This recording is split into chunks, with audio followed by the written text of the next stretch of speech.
a Buddhist dialogue in the modern context. Welcome to our program, Path to Freedom. On Path to Freedom, we always discuss various topics which is important to our day-to-day life. And today on Path to Freedom, we will be touching on the importance of the concept of motivation for a successful lay life as depicted in Buddhism. So to do the honors, we have with us Venerable Varanyana Thera, who is a PhD holder in Buddhist studies, former visiting lecturer and postgraduate Institute of Pali and Buddhist Studies, University of California. We are honored to have you here with us, Venerable Thera. Thank you for having me. It's a pleasure to be here to talk to and you. Venerable Thera, today's topic would be on the importance of the concept of motivation. So this is as depicted in Buddhism. So first and foremost, what is the concept of motivation according to Buddhism? First of all, the term motivation is not originally Buddhist word. It's derived from Western psychology. That's why in the Buddhist study, we use the concept of motivation. So let me turn a little bit to the Western psychology, how the Western psychologists, they have been used this word in the many sectors. Like the concept of motivation, they define as a example, like motivation is a hunger, something seek the food. So it's a motivation, so clear definition. So, and this concept, these techniques have been used widely in the Western psychology in many sectors of the daily life. Business people use for marketing, and the politicians use in the campaign and their elections to mobilize the people. And the religious leader used to motivate the people. And the army, especially the leader, the commanders, they use this motivation concept to motivate the soldier to send the war, to send the front line, to love the country, something like that. So they've been using this word. So when we come to the Buddhist context, this word also similar to the West, how the Western psychology used in the Buddhist teaching. But there's something to say. In the Buddhism, this concept of motivation, even though this word is not originally Buddhist word, this concept has more deeper sense, more profound the sense. Why do I mean by that? The concept of motivation related to our actions, and more importantly is related to the sensory dimension. Sensory, because we Buddhists believe that there were many previous lives, there will be many future lives, so in this life too. So in the Buddhism, the concept of motivation is related to this sensory dimension. So I want to highlight here what is the concept of motivation in the Buddhism. This concept located three kinds of the fundamental roots. We call the three wholesome and unwholesome factors in the Buddhism. Six kinds of roots mean lobha, greed, dosa, aversion, and moha, delusion. These are three unwholesome roots. We call three poison, the moral evil. And on the other hand, there are three kinds of wholesome roots: alobha, generosity; adosa, the aversion, loving kindness, metta; and amoha, the delusion. Amoha, penya, non-delusion. So these six kinds of roots are fundamentally considered the concept of the Buddhist motivation, the concept of motivation. in the Buddhism. So why this can be considered, these Kaiso rules can be considered as motivational, the concept in the Buddhism, because these Kaiso rules are directly related to our actions, our physical actions, verbal actions, and our mental action. This is why I define that those Kaiso roots, fundamental roots, are the concept of motivation in Buddhism. That's Yes. as in the theory of Buddhism. Yes, you can say that, the theory of Buddhism, the theory of the motivation in the Buddhism, yes. And how is it important, the concept of motivation in the form of Buddhism, to lay life? How important is this? It's a very good question. Yes, how important is it? As I said earlier, these Kaiso roots, the unwholesome roots and wholesome roots are directly related to our daily actions, physical actions, verbal actions, mental actions. So because we are dealing with all the time in the day-to-day life, these kinds of actions, every moment, every hours, every day we are dealing with, this way is so important. But more importantly, I just want to relate that the factors, 6 factors, are also related to when we explain the ultimate goal of the Buddhism. We all know that the ultimate goal of Buddhism is Nibbana. Nibbana, which is free from the sensory existence or suffering. So if someone asks what is the Dhamma, today we are practicing the Dhamma is a real Dhamma, is a real, the correct path, or not? How can we realize that? How can we know that? And more importantly, how can we separate the Dhamma from what is not? What is not? So when we dealing with these kind of questions, though, the ultimate goal of the Buddhism is Nibbana, as I told that. So when we define Nibbana, Nibbana is the place there is no greed, lobha, is called alobha. The place in which there is no the aversion, dosa. The place no moha. So Nibbana is defined alobha, the no attachment, adosa, no aversion, and amoha, wisdom, pinya.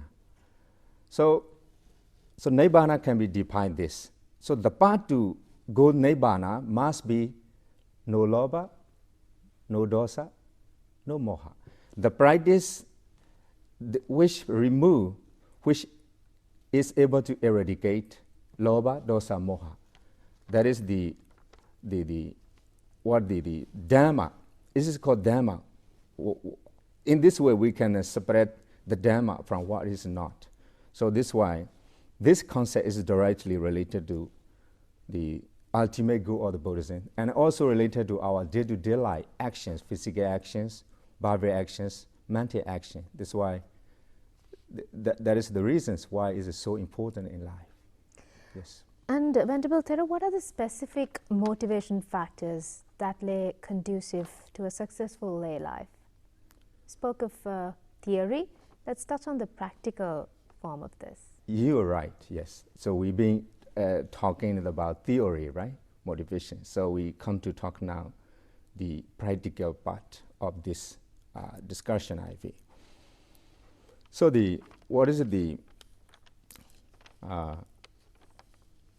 factors? So the factors, I have already explained that the 6 kinds of factors, lobha, dosa, moha, which is the motivate our actions, and alobha, adosa, amoha also motivate our actions. If our actions are motivated by the unwholesome, our actions will be unwholesome actions. Unwholesome actions, lobha, the greed actions, aversion, dosa actions, moha, delusion actions, right?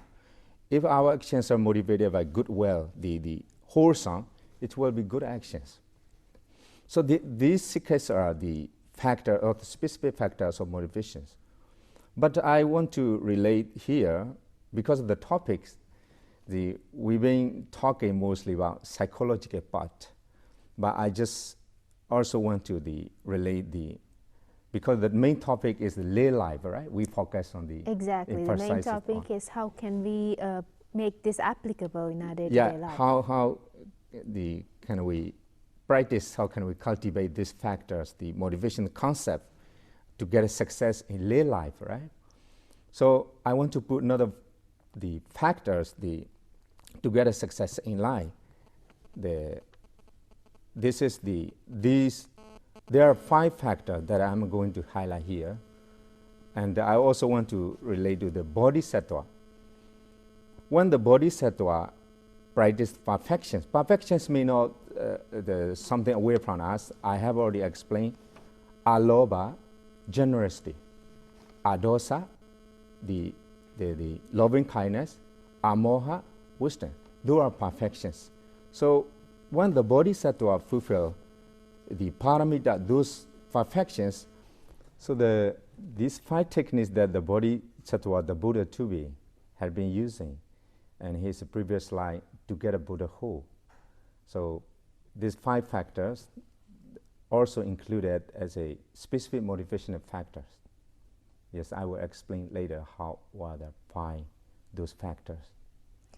So we were touching on the motivational factors that lay conducive to a successful lay life.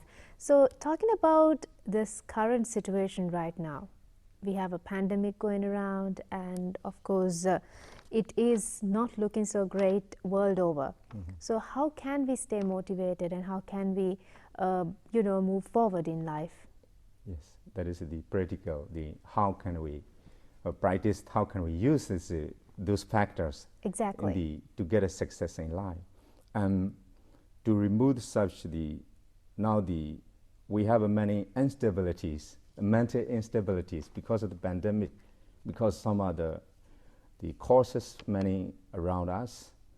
Yes, we consider as a motivational factors those 3: lobha, dosa, moha. So every Buddhist knows about these 3.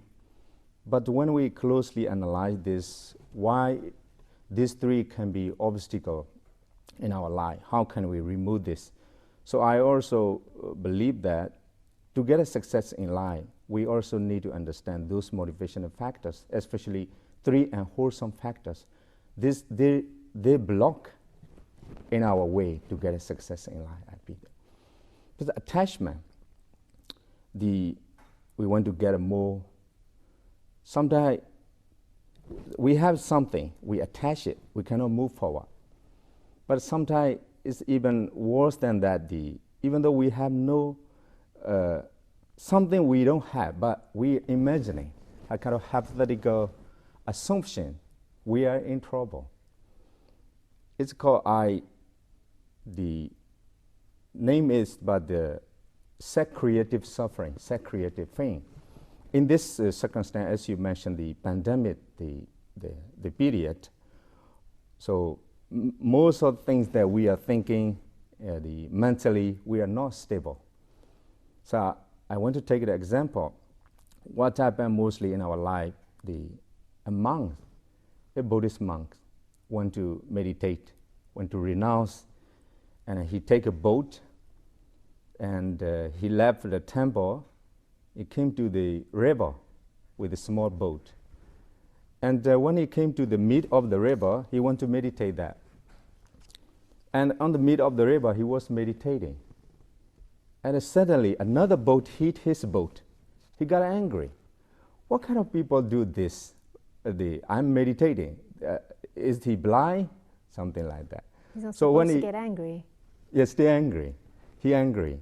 So these people, why he did not see me? I'm monks in meditating. He hit me in my boat. It disturbed me. And when he opened the eyes, boat is empty. No one there. So his anger has gone. So why he was angry before? because he knows someone did this. But later he realized that there's no one. So no angry. Just like that, we, in our life, mostly, we angry with someone without the analyzing the cause, the rationale behind this. So mostly it's called, I call it self-creative suffering. Self-creative suffering. It's things we make up in our minds. Yes, you make it in our minds, and we are creating this kind of thought. And I also want to share with you another, in our tradition, Burmese Buddhist tradition, in the cold season, in the remote place, the temple, monks and his kapia helper live together. In the morning time, they make a fire and they warm themselves at fire, waiting someone who will bring breakfast for them. And the monks and kapias waiting. At that time, the idea comes to the monk's mind that if I get a piece of meat, a flesh, piece of bee, I'm going to cook the fire and I'm going to eat eagerly. How delicious it will be. And he was thinking that. And he was so pleasant and so delightful thinking about it. And then he shared with his kapia, his helper. Kapia, if I get a kind of meat, I'm going to cook it. I'm going to eat it. So delicious it will be. Kapia say, Venerable, in this temple, you and me live together. If you get a kind of meat, you have to share some with me. And the Venerable said, why I have to share? I get only one piece of meat. So Kapia said, no, it's not fair. You have to share some. Then they are arguing. Finally, they are fighting. Each other fighting close to the fire. When the man come from the village bringing the breakfast, he saw that what's happening here. So they are fighting. Why fighting? So the Kapia say, monks doesn't share with me some meat. Where is the meat? So but just imagining. So that's a funny story, but in reality, we are in it. We have many trouble. We are in trouble in this way in life. So that kind of attachment. Another one is anger. As I explained to you, why the angers. When we say the anger, epidemically, three others, Asa, the kind of evil, Maitreya, avarice, and kind of Kokocha, worry also together. So another one is the wisdom. See, we have to overcome this kind of delusion by wisdom. So that is at least, yes, the final goal of the Buddhism is to reach Nibbana. Even though we cannot reach this, into day-to-day life, if we can reduce to some extent, we become the real happy people. Because to get a success in life, to get a happiness, real happiness in life, those are the negative motivation. I use the negative motivation factors. So I want also relate that to get a success in lay life. These are the generosity, loving kindness, and the wisdom. Pinya are perfections. Perfection is something ripened, the enlightened one. When the Bodhisattva, when he had been fulfilling this parami, he used 5 techniques that I have already told you earlier. It's called Bodhipajana Dhamma. Bodhipajana means a practice which ripen enlightenment, the wisdom. So those 5 factors are, number 1 is Chirakala Bhavana. Chirakala Bhavana means doing something good for a long time. It's not short time.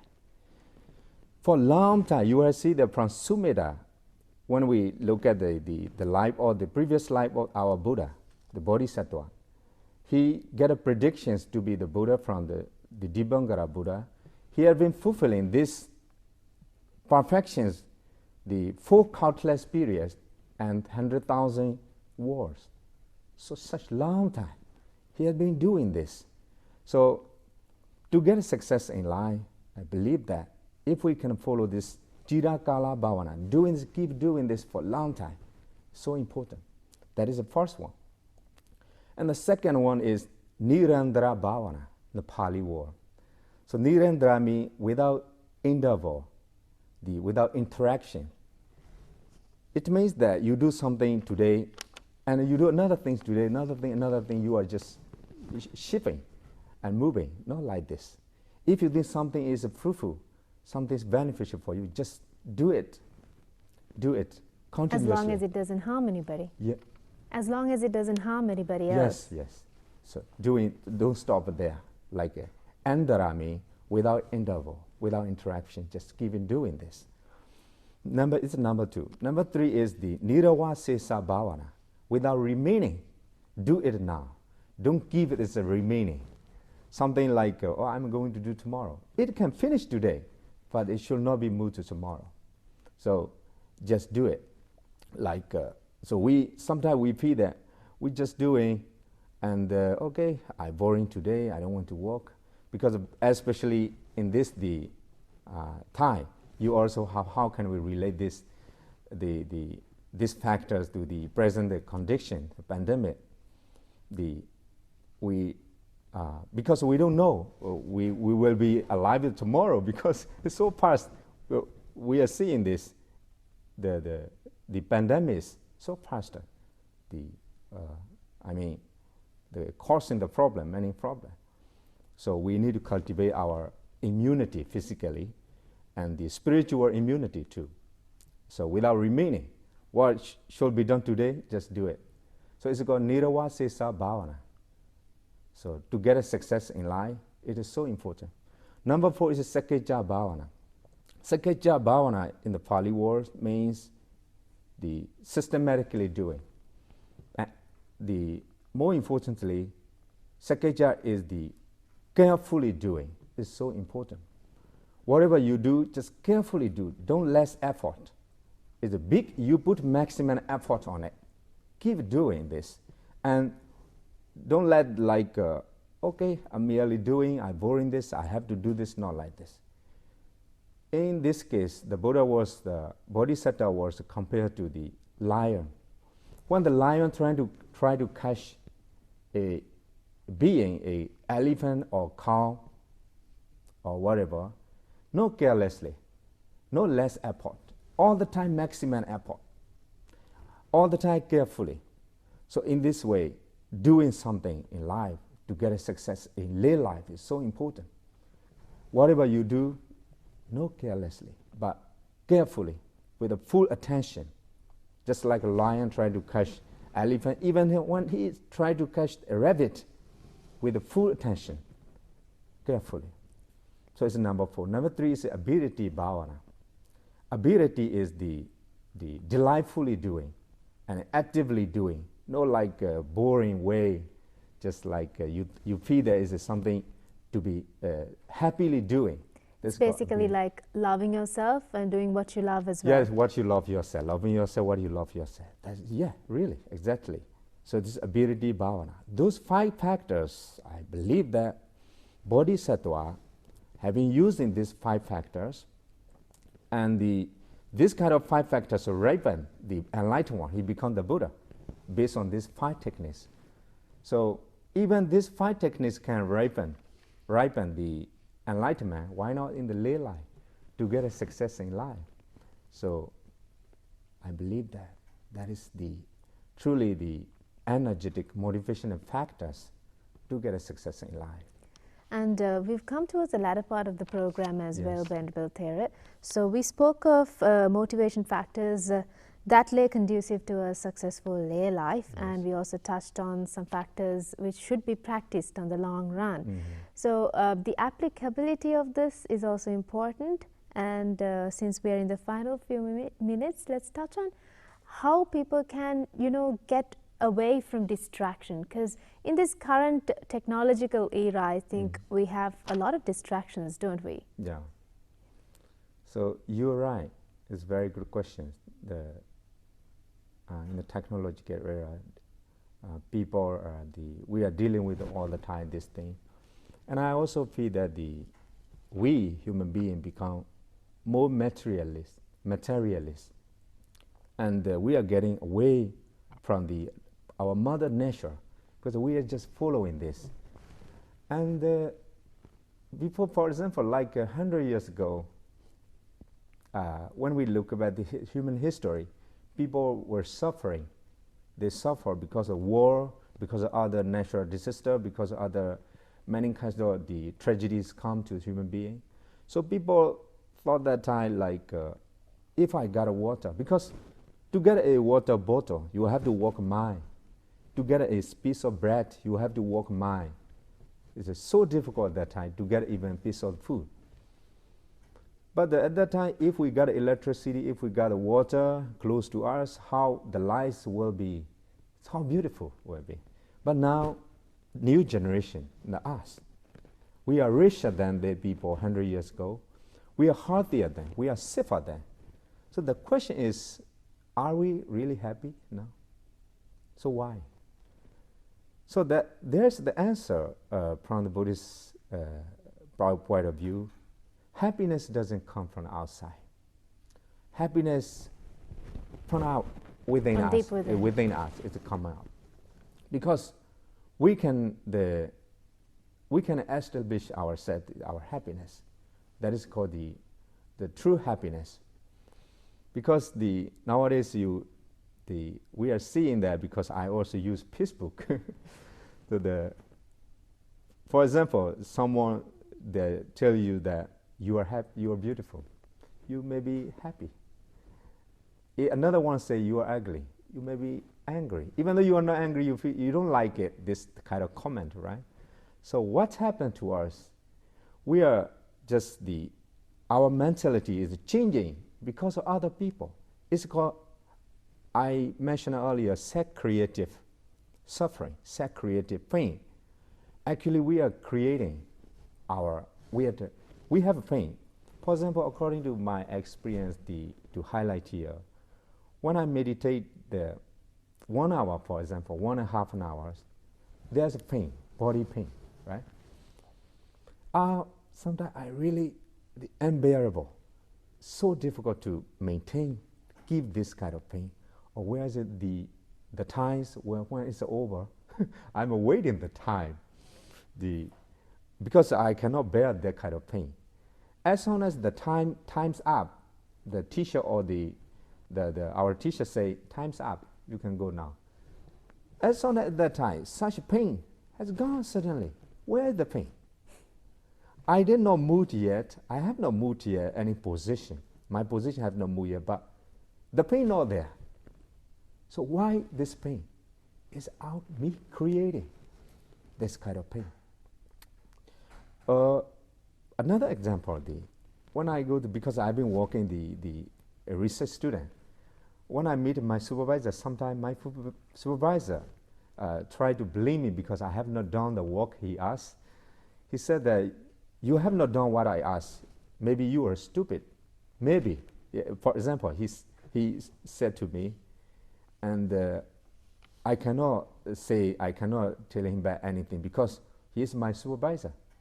I have to be patient with that wall. Okay, I came out from my supervisor, and the taxi driver said to me, because of some case, he said, you are stupid, something like that. I cannot bear it. What? Someone like you tell me this? Who do you think I am? Something like that. So the same word. My supervisor used this word. Taxi driver used this word. Why I feeling this so much angry with the taxi driver, not my supervisor? Because I'm creating. So this person I can be angry with, but that person I cannot because of my teacher, my supervisor. So mostly we are multiplying this kind of mentality. So especially in this time, people are facing many unexpected the circumstances because of the pandemic. So I want to say that we are dealing with that kind of self-creative pain, self-creative suffering. It is so important and to know that. And yes, that is what you asked.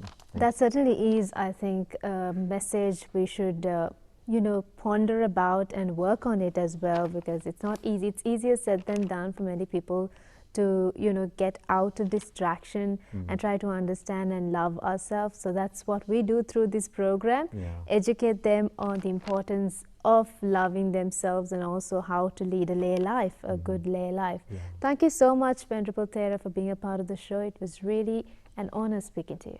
Thank you so much. Thank you. With that, we conclude this edition of Path to Freedom on the importance of the concept of motivation for a successful lay life as depicted in Buddhism. See you again next time.